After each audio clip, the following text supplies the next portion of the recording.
E a gente tem aqui as questões envolvendo a guerra no Oriente Médio, aquilo que é tratativa entre Irã e Estados Unidos, mediados por outro país, aquilo que acontece entre Israel e Líbano, também mediados por outro país, aquilo que acontece entre Trump e Benjamin Netanyahu para entrar num consenso dentro de convergências e não convergências. Eu te conto agora que Israel e o Hezbollah trocaram ataques horas depois do anúncio de cessar-fogo entre Israel e o Líbano, que é onde fica ao sul do Líbano, o Hezbollah.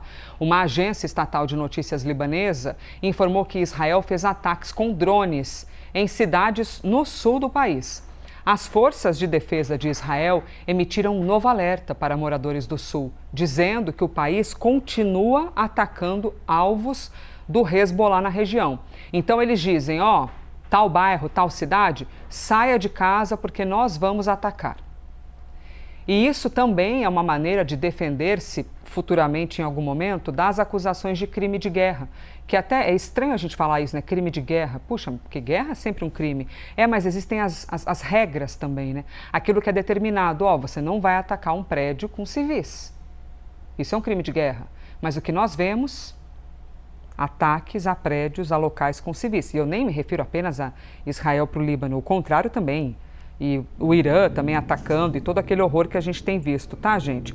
Bom, o Hezbollah, neste assunto em relação ao Líbano, o Hezbollah afirmou ter atacado um posto de comando israelense perto do histórico castelo de Beaufort, que é uma posição estratégica que foi capturada pelas forças israelenses no fim de semana. Eles capturaram esse local e agora a informação é que o Hezbollah atacou. O grupo, no Líbano, exige um cessar-fogo completo, aliás, o país, né, exige um cessar-fogo completo e pede a retirada das tropas israelenses do sul do Líbano. O cessar-fogo foi anunciado ontem, após a última rodada de negociações nos Estados Unidos, mas o ministro de Defesa de Israel já alertou que os militares israelenses não deixarão o território libanês e que as operações continuam. E esta é parte da desavença da discussão entre Benjamin Netanyahu e Donald Trump, porque tem havido um movimento dos Estados Unidos para viabilizar o cessar-fogo, mas Benjamin Netanyahu diz, não, a gente não vai recuar, a gente não vai sair do sul do Líbano até a gente atingir o nosso objetivo. Bom, o acordo afirma que Israel e Líbano concordaram em avançar para criar zonas controladas pelas Forças Armadas libanesas sem a presença do Hezbollah. Ou seja, pode ser esta área de controle militar do Líbano, mas esta área não pode ter o Hezbollah, que é o grupo armado sustentado pelo Irã. Os países também se comprometeram em retomar as negociações ainda neste mês, no dia 22. E esta negociação é feita com mediação dos Estados Unidos. Então, neste local que fica aqui ao sul do Líbano, compartilhando aqui com vocês, a gente tem a ocupação do Hezbollah, exatamente nesta área. Isso aqui é o maior problema para Israel. Quando você observa todo o território libanês, você tem aqui ao sul do Líbano a ocupação por parte do Hezbollah. Quando a gente vai descendo o olhar aqui para o sul, aqui já começa o território israelense. É aqui que ocorre o problema, que os Estados Unidos querem chegar num acordo, saiam daqui, parem com isso. E Israel diz, não, a gente não vai parar, porque a gente tem aqui no sul do Líbano um problema para a gente aqui embaixo. Por isso que eles continuam atacando essa área e avisando a população, saiam daí. Mas, claro, no meio disso um monte de gente acaba morrendo. E o Irã? Como é que fica nessa história inteira aqui? Os iranianos, deixa eu tentar mudar meu mapa, que aí eu já mostro, pronto, tem aqui uma outra imagem do Irã, gigantão, aparecendo aqui, dominando todo o telão para vocês. O que ocorre de informação neste momento em relação ao território iraniano? De que maneira estão avançando essas tratativas e tudo aquilo nesta tentativa, né, minha gente? Por vezes inútil, de você reduzir o tamanho da guerra aqui no território iraniano.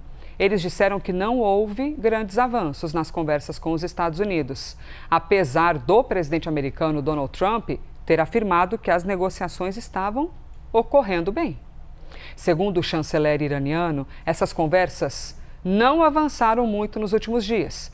Ele disse durante uma entrevista que não há nenhum processo formal de negociação entre os países, mas que Washington e Teherã têm trocado sim mensagens. De acordo com o chanceler, o Irã está pressionando os Estados Unidos a evitar um ataque de Israel a Beirute, a capital do Líbano, que é exatamente o que eu acabei de te contar. Do lado do presidente dos Estados Unidos, o que eles dizem? Já Donald Trump diz que o cessar-fogo continua em vigor, diz que as negociações estão avançando. O chanceler iraniano diz, olha, tem nada avançando aqui. A gente de fato troca mensagens, conversa, mas não tem avanço. Trump diz que sim, estão avançando. Ele sugeriu que um novo anúncio pode ser feito, inclusive, já neste fim de semana próximo agora. O governo Trump vem sendo pressionado em relação ao conflito, porque a Câmara dos Estados Unidos aprovou ontem uma resolução militar. Eu falei militar, mas não, gente, troquei a frase aqui que é limitar. Uma resolução para limitar os poderes de guerra do presidente Donald Trump. O resultado foi de 215 votos a 208 votos. Enquanto isso, inspetores do Pentágono e do Departamento de Estado foram obrigados, por lei, a começar uma investigação sobre as operações militares justamente aqui no Irã, porque você tem parte do Congresso nos Estados Unidos dizendo, olha, você não tem justificativa para você decidir que você vai chegar e atacar o Irã. Mas há quem diga, no próprio governo de Donald Trump, que sim, nós temos justificativa por isso e aquilo, a gente vai seguir aqui atacando. Portanto, continua a guerra e continua aqui toda a questão também no Estreito de Hormuz. Ainda falando sobre o Irã, milhares de pessoas estão reunidas na capital, Teherã, que fica aqui para cima do mapa. Ó, gente, aqui fica Teherã. Elas estão reunidas aqui para marcar os 37 anos da morte do fundador da Revolução Iraniana, o Ayatollah Khomeini.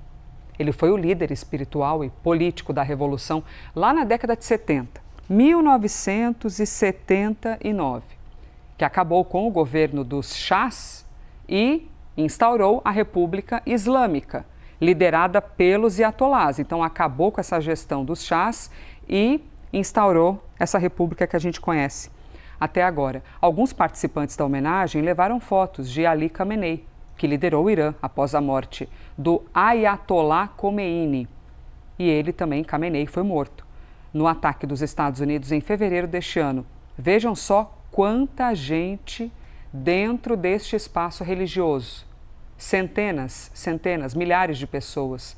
Você tem ali algumas pessoas carregando a imagem do Ayatollah que morreu no conflito em fevereiro, morto pelos Estados Unidos. Aqui também aparecendo um retrato em um palco, como se ele estivesse ainda sentado ali naquela poltrona. E algumas pessoas carregavam bandeiras vermelhas com a palavra vingança. O atual líder supremo do Irã, o Mojtaba Khamenei, enviou uma mensagem escrita para marcar esse evento. Ele pediu que os iranianos enfrentem os Estados Unidos e Israel com união e confiança, ou seja, estimulando que enfrentem. Mojtaba é filho de Ali Khamenei e ele se tornou líder supremo após a morte do pai. Ele também foi gravemente ferido nos ataques dos Estados Unidos e de Israel e até agora não fez nenhuma aparição pública, certo? Imagens aqui para vocês e de tudo que ocorre neste momento no Oriente Médio. E a gente aqui desejando, nem sei se há ingenuidade em desejar isso, mas desejando paz, né, e uma resolução desse conflito.